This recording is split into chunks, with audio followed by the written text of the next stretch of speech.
Dans la réalité, comme nous l'avons dit, les effets relativistes agissent en sens inverse. Un objet en mouvement apparaît plus court et son temps s'écoule au ralenti. Notre explication fonctionne donc à l'envers. Mais elle est quand même fondamentalement juste. Le temps est bien une dimension supplémentaire et il y a bien rotation dans l'espace-temps. Le problème est que l'espace-temps réel est beaucoup plus abstrait que celui que nous avons utilisé jusqu'à présent.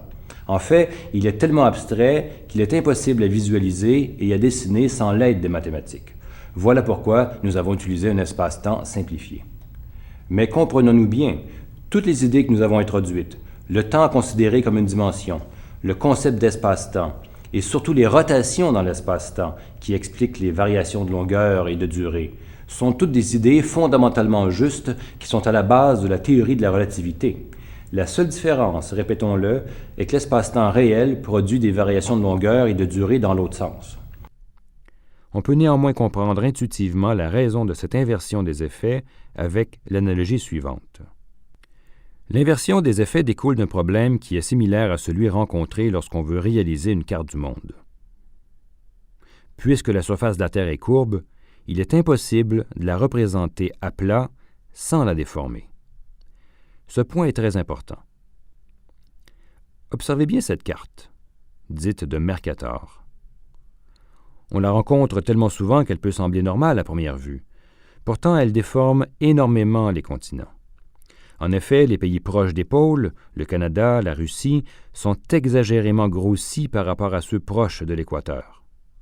Par exemple, l'Alaska apparaît aussi gros que le Brésil, bien qu'il soit en réalité presque 6 fois plus petit, comme on le voit sur le vrai globe. Remarquez que les méridiens, convergeant vers le pôle Nord sur le globe, sont devenus parallèles sur la carte. Voilà le problème. Pour réaliser cette carte du monde, on a étiré les pôles. Par exemple, la ligne horizontale en haut de la carte est en réalité un seul point sur le globe, le pôle Nord. On n'a pas le choix. Pour représenter à plat le globe, on doit en déformer, en étirer certaines régions. Maintenant, supposons que nous dessinions sur le globe une bande qui rétrécit. Transposée sur la carte, la forme de la bande sera modifiée. Elle s'élargira maintenant à cause du problème qu'on vient de mentionner.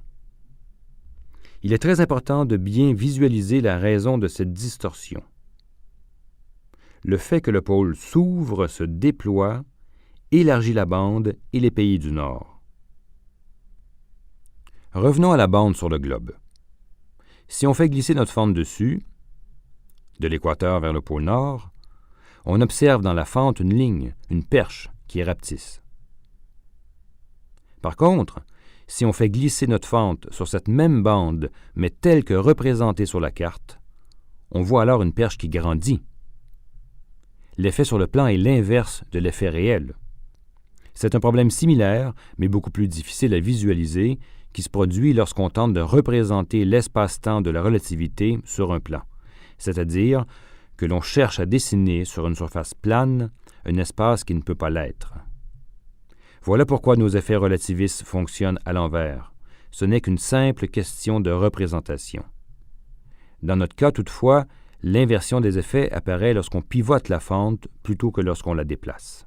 De toute façon, dans un premier temps, l'important est de saisir comment l'écoulement du temps et la mesure des longueurs peuvent varier d'un observateur à un autre. Pourquoi ce sont des concepts relatifs qui dépendent des vitesses en jeu, de quelle façon ils sont expliqués en termes de coupe dans l'espace-temps et de quelle façon l'espace-temps, lui, est absolu. Voilà l'essence de la relativité. Que les effets fonctionnent dans un sens ou dans l'autre, peu importe, dans un premier temps.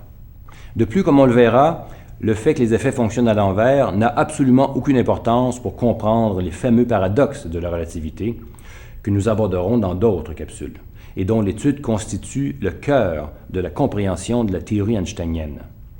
L'inversion des effets n'a pas non plus d'incidence pour comprendre ce que la relativité nous enseigne à propos de la distinction entre le passé et le futur, que nous aborderons dans la prochaine capsule.